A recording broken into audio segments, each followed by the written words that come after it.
Coming to you direct from Silencer Shop Studios, home of the Glass Case of Emotion. SilencerShop.com, the easiest way to buy silencers online, period.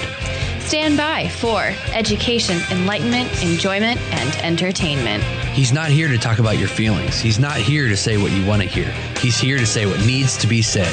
Ladies and gentlemen, and children of all ages, please welcome your host, the pimp hand of America, Professor Paul Markle. And here we are one more time. I am sitting inside of the Glass Case of Emotion Studios, brought to you by SilencerShop.com. And it is July 6th. At least it's July 6th while we're releasing this. And it's the day. If you didn't get your paperwork in, basically you're just going to have to do it a different way. There's going to be a different thing. When it comes to silencers, suppressors, moderators, whatever, what you want to do, if you've never bought one, is A, you can go to SilencerShop.com and research it. And then B, find yourself a reputable Class 3 dealer in your neck of the woods and sit down with them. Call them, say, hey, I want to ask you about buying a silencer, or not even a silencer if you don't want a silencer. Class 3 items such as short-barreled shotguns, short-barreled rifles, what have you. Or legally transferable machine guns. Did you know, Jared, that in the year 2016 that you could buy a machine gun? An actual, real, genuine machine gun? No way. Yeah, really. they have, now it has to have been manufactured before 1986. Yeah. But they actually have transferable machine guns today. And you can get Macs and Uzis, and you can get M16s, actual, real, like NOM-era triangular handguard M16s. Now, they're kind of expensive, but you could do it if you wanted to. You could get a Thompson gun if you had the cash. Heck, you could even get a Maxim machine gun. Actually, the Maxim is one of my favorite machine guns, and I have shot a Maxim. You could literally link a belt of 7.62 by 54R, like from here to Des Moines, and as long as you keep pouring water into the water cooling reservoir, that thing will go. It'll just go and go and go and go. And the ones with the metal wheels, the metal wheel chassis, they're so freaking heavy that it doesn't even move, does it? Nope. Yeah, it just, there goes that ammo. You know how you get people to stop shooting those? You make them relink their own ammunition. Make them take a big pile of links and with their fingers. How do your thumbs feel after linking 200 rounds of 7.62? If you have gloves on, fine. Yeah. Well, it is Wednesday, and because it's Wednesday, we're going to do a SWAT Fuel Fitness Talk today. But before we do that, we're going to thank everybody out there in the Student of the Gun listening audience who participated in the honey badger meme that we did here about a week or so ago. We were just having fun with it. I put up a picture of Stoffel the honey badger, and we had innumerable memes that were generated. It's meme, right? Not meme. Is it meme? Yeah, no. Is it French? Is it meme? Meme? I don't know. I don't know these young kids. They what is GIF? What's .gif? It's a GIF. It's a GIF, or is it a GIF? No, it's not a GIF. It's GIF. A GIF file. Graphic image file. Right. What does your brother say it is? Does he say GIF or GIF? I have no idea. There's the person that invented it called it one thing, and then the kids today, they call it something else. GIFs with sound. GIFs with sound. I don't know. What about you guys? What do you call it? Really? That's what you call it? I don't ever say that word. Yeah. Because it's really Oddly old. Enough. The .gif file is a really super old format. That goes all the way back to like 93, 94. Like some of the first images that we were transferring on the internet. I still make them. Back in the old days, say them. Back in the old days when you would like open an email that had a picture attached to it, you just had to watch as it loaded. And you're like, what's it going to be? Is it going to be a puppy? Is it going to be a fish? What? You go make dinner, and I'll come back and look later. Yeah, I'm gonna read a paperback book while I'm waiting for my 47K picture to download.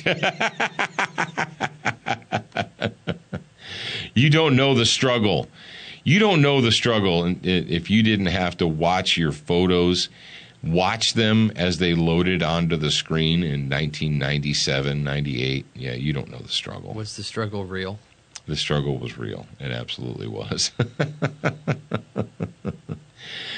Oh, man, I tell you what, we've had a lot of fun here lately. We have had a lot of fun giving away Oxbox coffee makers because life's too short to drink bad coffee, have ugly guns, or eat cold French fries. It's all those things. Oh, you looked like you wanted to say something. No, I was just pulling up a video to stick in the Were you notes. watching it download on the top of your screen there? It's crazy how times have changed. You used to have to wait for a picture to load. And I remember that when I was in school, we would have to wait for it to tick, tick, tick, tick. And load. But now you can instantly watch a video. And you had the half-loaded pictures, like where it would be loading, and then there'd be a file transfer error, so you just get like half of it, and that'd be it. At least you didn't have to use floppy disk, Jared. Knock wood there. All right, thanks to Crossbreed Holsters, the makers of the Super Tuck Deluxe, also known as, well, at least here on Student of the Gun Radio, the Bruce Jenner Commemorative. And they make the Mini Tuck, and they make the Freedom Carry, and they make the Ram Mount, and the Purse Defender, and the Bedside Backup. Pretty much, if you want to attach a gun to anything on planet Earth, they can help you do it. So go to crossbreedholsters.com. If you're going to lube up your gun for the summertime, guns rust in the summer. They rust in the winter, but they rust a lot in the summer when you're carrying them and you're sweating on them. So why don't you go ahead and clean that sucker and put some frog lube on it and then put it back in your holster. You can get frog lube at froglube.com or at Brownells. I don't care. It's up to you. Century Arms, the sweetest smelling arms maker in the U.S. of A. And what I want you guys to do is I want you to make sure that you wait until the day after the November elections to go out and buy your C39 V2 or any other gun. That's the plan. Physically fit, physically fit, physically fit woman, physically fit woman, nice, trick, fantastic, big body ocean at the big tight and woman and nice, sweet, energetic, big body ocean at the big tight and woman, nice, trick, fantastic, big body ocean at the big tight and woman and nice. Today I want to talk about breaks. Everybody takes breaks in between lifting. Take a break! Or working out. But what I want you to do is set an actual time limit for your break. Don't just wait until you feel like you're ready to do it again, because you're hurting your productivity. If you don't set a time limit for your break, and you're like, oh well, I'll just do it again when I feel like I'm ready, then you don't really know when your body is ready to do it again until you've done it long enough to where you can communicate with your body. Especially if you're in the beginning stages, you don't really know what your body can handle yet because you haven't tested it. Now, some people take this to the extreme and I'm going to test like 10,000 pounds on this squat rack. Well, you're dumb. But my point is, set a time limit for your break. Set a plan. If you don't have a plan, then it's much harder. I'm not going to say you can't. It's much harder to actually get done what you want to get done. It's harder to reach your goal if you have no plan. Well, and there's also the distraction factor. Especially, let's face it, if you go to a public gym where there are men and women mingling about and there's people on the exercise machines and there's people over there on the mats, there's people lifting up stuff. And let's say you're going to take, what do you do, Jared, 2 minutes? 1 minute, 2 minutes between sets? What do you mean?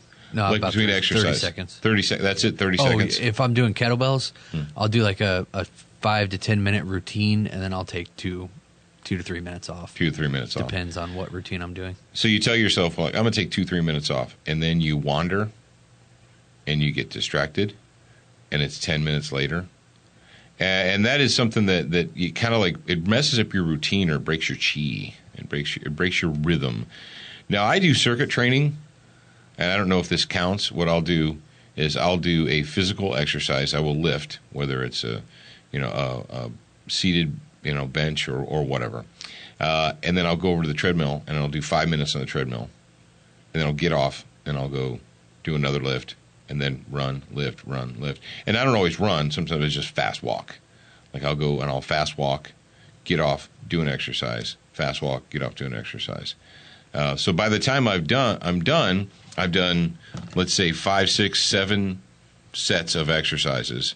And in addition to that, I've also done 1.5 miles on the treadmill in an hour. Yep. So what I do, if I do a circuit training workout, I'll set up a station, or actually I'll set up 5 stations. 1 minute at each station, no break in between. So you go 5 minutes consecutive, and then I take a minute break.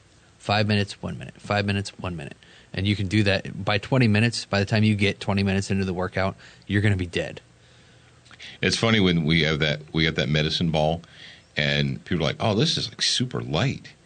Yeah, but do it here's 200 times. Yeah, here's what we're going to do with you're going to do a sit-up, and you're going to throw it to the next guy, and you're going to do that 50 times. Yep. Then tell me how light it is. You're like, oh, it's not so light now. It's funny. Yep, take a break. Now, something that we always recommend here at Student of the Gun is that you take a break from the insanity that is our modern world. Get yourself away from it. Because you're working, and if you are listening to me, I'm guessing that if you're listening to the sound of my voice and Jared's today, that you actually care about the future of the United States of America. You care about the future of your world, your country, and your community. And because you care, you pay attention to what's going on around you. And because you're paying attention to what's going on around you, it can be maddening, it can be frustrating, it can make you angry, sad, depressed. Every once in a while, take a break from that. Take a 100% deliberate break. My deliberate breaks generally are with my cigars. People are like, "Oh, you shouldn't smoke cigars there, guy." I'm going to die eventually, and I'm not a monk. But I will take a cigar, usually in either a coffee or an adult beverage or something, and maybe a book. Sometimes not a book, but usually, and that's my quiet break time. I go and I sit down, and I have a deliberate, peaceful break. I smoke my cigar, I drink my coffee or adult beverage or whatever it is, read my book, and that's my quiet time. Now, you may have another break routine. That's up to you. You're your own human. But I want you to do that. I want you every once in a while to take a break from the insanity that is the world that we're currently living in. Attention, new listeners. We produced a free training video series called 7 Training Tips That Could Save Your Life. We want you to have access to this life-saving information. Get instant access now at studentofthegun.com. Do you watch Student of the Gun TV, read the blog, and follow us on Facebook? If you answered no to any of those questions, you are wrong, but you can easily fix yourself. Go to studentofthegun.com to find everything SOTG. Thank you, young Alex, for reminding everyone that they should go to studentofthegun.com, because every once in a while we encounter someone who's a newbie, who's brand new. They just got here. They're like, "What's this all about? I don't know." Or we'll do the morning mindset, and people will post comments about, "Oh, this is cool. I wish I could hear more." Yeah, me too. I wish you could hear more also. Or do you do other things besides the Facebook? Yeah, we actually do other things besides the Facebook. So, and if you're listening to me right now, you might not know that we have a television show. Jared, do you know that? Do you realize that we have a television show too? Do we really? Yeah, it's on Roku. When does it come on? Oh, I don't know, because I didn't know there was a TV show. We're on 24 hours a day, 7 days a week, 365 and a quarter days a year. That's right. If you have a Roku player, and if you don't, you should. Listen to me, hippies. If you have Dish Network or DirecTV and are spending more than $30 a month on your television, you are so wrong. You're wrong like dick cancer. You scrap that crap.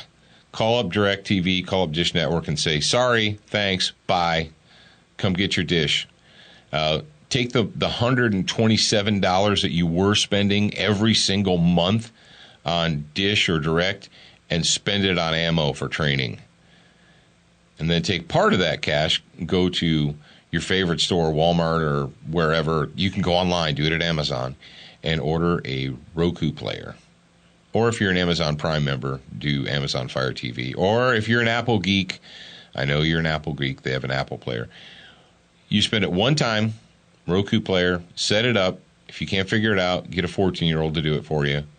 And all you have to do is maintain an internet connection. Here's what I know about the future release of Apple TV.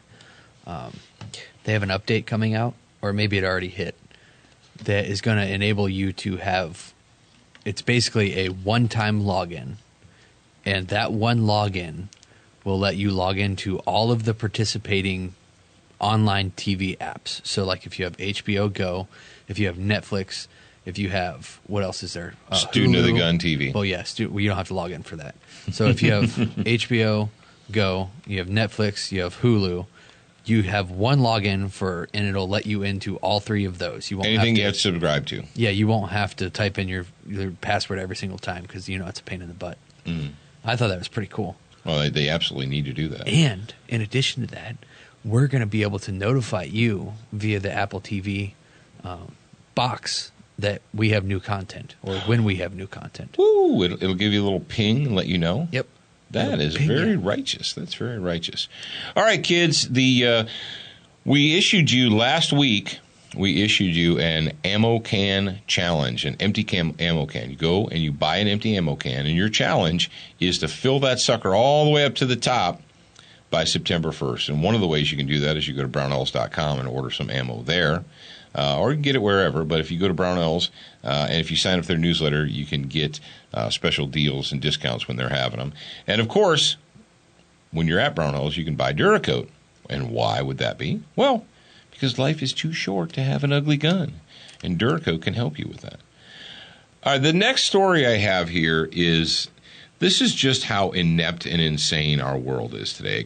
I just got this as I was putting show notes together. Fox5DC.com, and it says, man commits murder after removing prosthetic leg with ankle GPS. Wow. And I mean, seriously, wow. You're like, what? Washington, a review is underway at the district's pretrial services agency after a GPS monitoring device was incorrectly placed on a man's prosthetic leg. That man, 34-year-old Quincy Green, took off his leg and committed a murder. Yeah. Dana Hamilton was shot to death on Southern Avenue last month, and police had no suspects for 6 days until someone dropped the dime on Green. He was fitted with a GPS device after he had been arrested for carrying a pistol without a license. After receiving a tip on Green, police checked the camera footage from the surrounding area, and according to a 9-page affidavit, the gunman was spotted with an obvious limp. Authorities filed a search warrant, and inside Green's residence, officials discovered a box in the living room that contained his prosthetic leg with the GPS tracking device. A device record showed that it had barely moved in 72 hours. Wow. Listen to this. Listen to their butt-covering statement. Very simply, it was human error, said Cliff Keenan, the director of pretrial services. Really? Really? So the state employee that decided to put this tracking device on this bad guy didn't know that they were putting it on a prosthetic leg? Are you kidding me? You're taking the wrong approach here, okay? It's obviously the ankle bracelet's fault that the guy did this. It was a simple error. Yeah. Yeah, because the ankle bracelet is the object, the inanimate object that could have prevented this. Well, if they had more... Now, this happened in the District of Columbia in D.C. You know what, Jared? If they had more gun control in the District of Columbia, this would never have happened. Yep. We need more gun control. I had a kind of a wonderful surprise the other day. My wife... We had our anniversary, and I think a lot of you guys who listen to Student of the Gun Radio, you know that.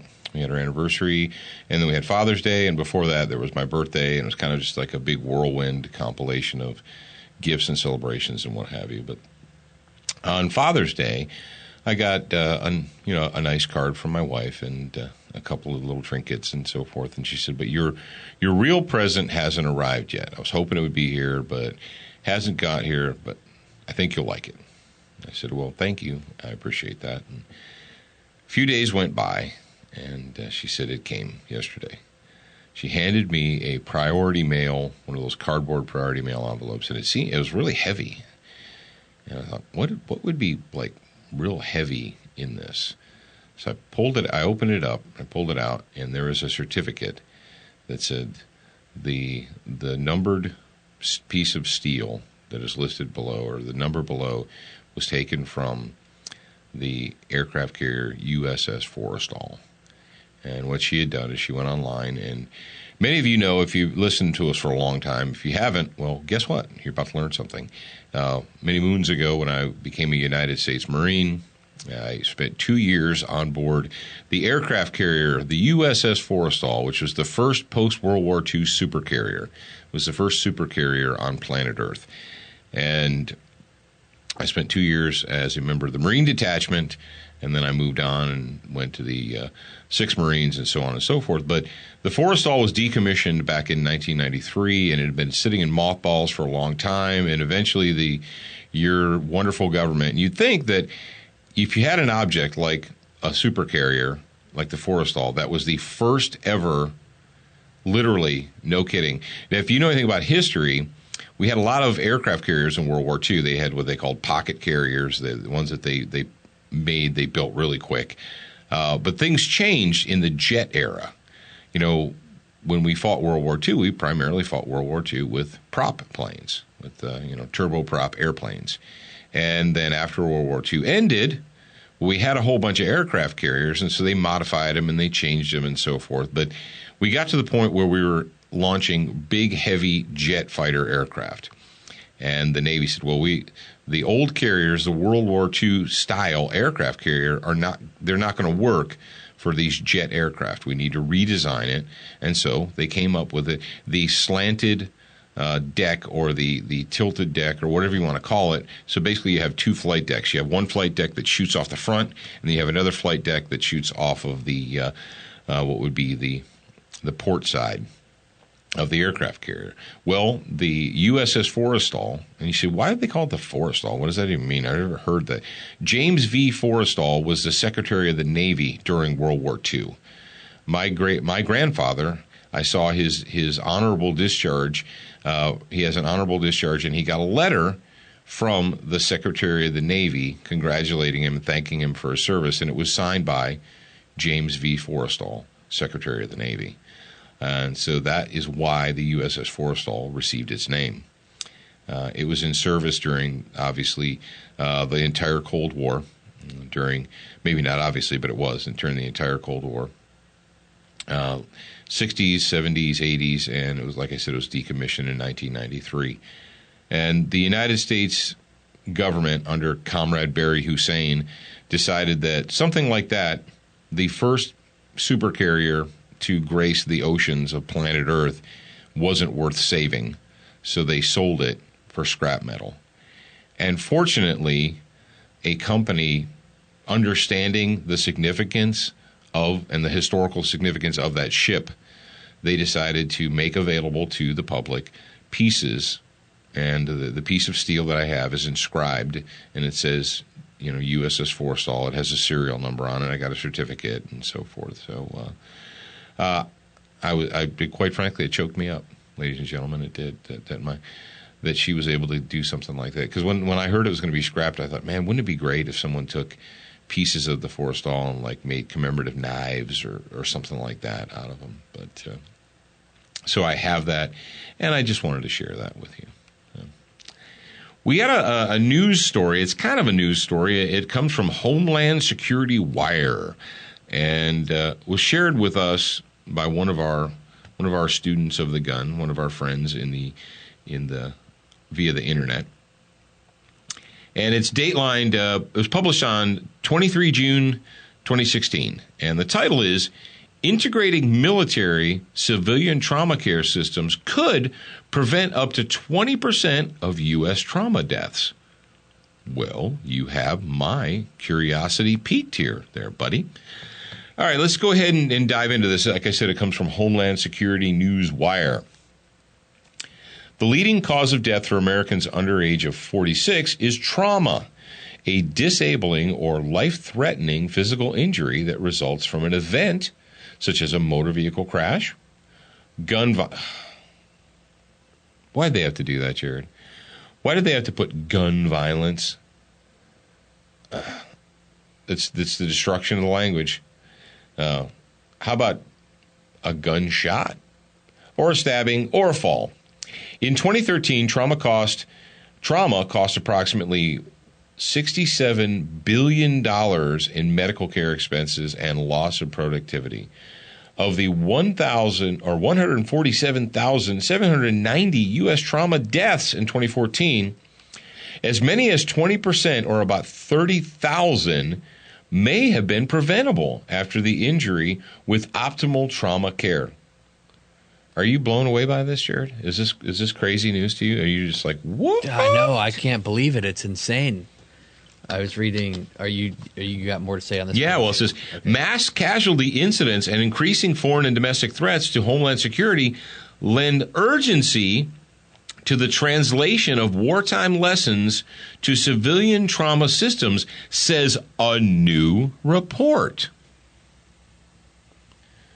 Did you want to say something, add something? Oh, yeah. Go ahead. I was on the second page over here. I don't know if you want to wait to get there. Or... Oh, you're already on page 2? Yeah. Oh, okay. So if you got more to say on that page, I'll... Well, it says across the current... here we go.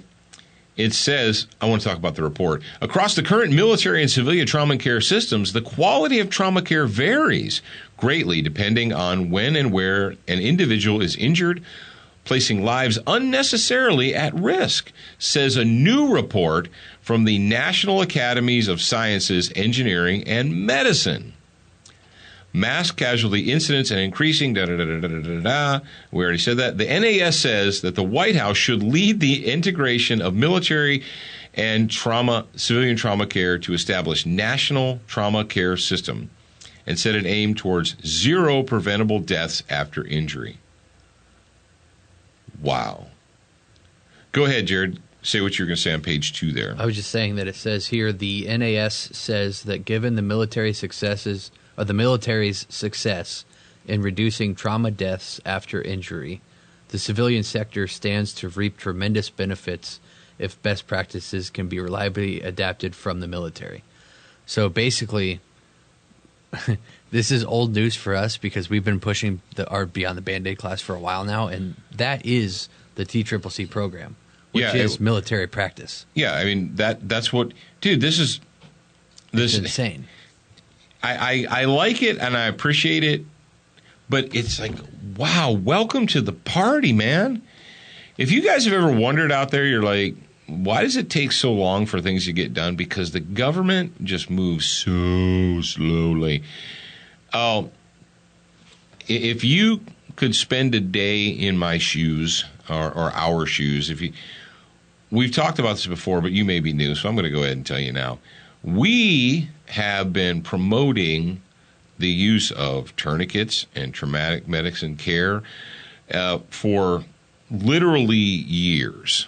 For years. I think, Jared, I did the first Beyond the Band-Aid pilot course. I did it for the guys up at Crossbreed Holsters. Mark Craighead and Trent and some local Missouri cops came. And I did that in, I believe it was the fall of 2011, was the first pilot course of the Beyond the Band-Aid class. Now, I've been writing about it and recommending. It's one of those things where you, for instance, I said, hey, you people should do this. And then the people say, okay, great, smart guy. You say we should do this and you say we should get this training, but you don't offer it. Kind of like the Pocket Lifesaver. I said, hey, get all this stuff and put it in a kit. And people said, why don't you just put that stuff in a kit and sell it to us? And I said, okay. And that's what we did. But Oh, I'm glad that they're doing this. I'm glad that they've come to this realization. I'm glad that the National Academy of Engineering and Sciences and Medicine is now agreeing with Student of the Gun. So there's that. And you know what is really the wonderful silence that I've encountered recently? Jared, what is that wonderful silence? Remember? Yeah, people pushing back. Yeah, when we first... 5 years ago, 6 years ago, 7 years ago, that Guy Sagi published that article, I think, in 2009, the field medicine about and just people came out of the woodwork to tell. Guy Sagi was the editor of Shooting Illustrated magazine, it's an NRA publication, and I approached him with the idea, and I called him and I said, "Dude, I just had to use my trauma kit to fix a guy on the range that detonated a 30-06. And you're like, how do you detonate a 30-06? You double charge the case when you hand load it. And you guys out there are like, oh, yeah, that's how you detonate a 30-06. I had to use my kit. I was the only one on the range. There was no one else that had any medical gear or training. It was me. And I had my kit. So I bandaged the guy up, and it was cool. So I called Guy, and I was like, dude, this is what just happened to me. And he said, well, would you be willing to write a story about it? I'm like, yeah, I'll write it if you'll publish it. And he said, well, tell me more. So I told him more. And he said, all right, I'm going to publish that article. So he published it, and the internet and the people just went nuts. You can't do that. You can't tell people to do medical stuff. You don't understand the liability. You don't understand this. You're irresponsible. That was about 7 years ago. Now, today, we talk about it, and we publish articles, and very rarely do people come out of the woodworks to tell us how reckless we are. So that's, to me, at least, it's gratifying. It only took 6, 7, 8 years or so to get I became an EMT Bravo, volunteer EMT Bravo in 1974, people to shut up and to listen and pay attention. And that's, sadly, ladies and gentlemen, the biggest pushback we got against teaching, quote unquote, you can't teach civilians how to treat wounds. Well, why not? We teach them how to use guns to stop bad people.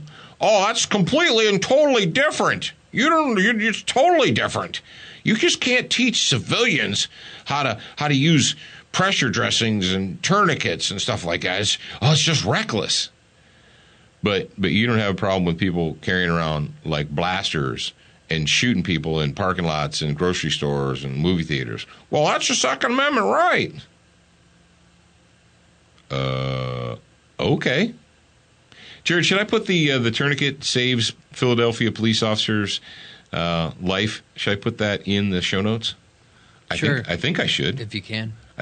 Do I have the ability?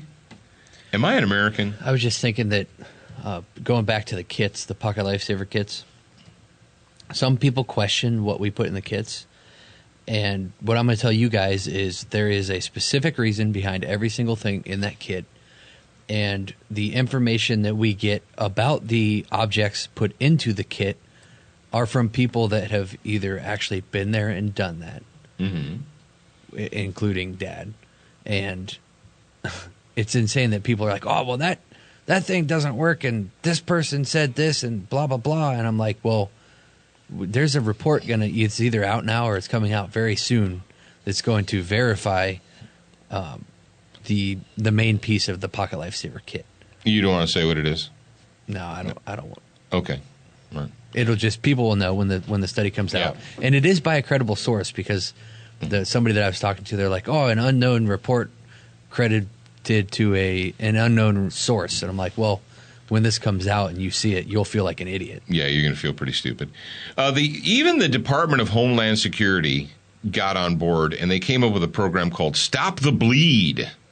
And they're like, oh, look at us. Look how smart we are. It only took us 10 years to come up with this. No matter how, listen to this. This is the Homeland Security Stop the Bleed website. No matter how rapid the arrival of professional responders, No matter how rapid the arrival of professional emergency responders, that's a tough sentence to read, bystanders will always be first on the scene. Duh. A person who is bleeding can die from blood loss within 5 minutes. Duh. I'm sorry. I can't help it. I can't. When you preach this for going on 10 years and have been received pushback and stop, and you can't, you shouldn't, you never should, and you don't understand the liability involved.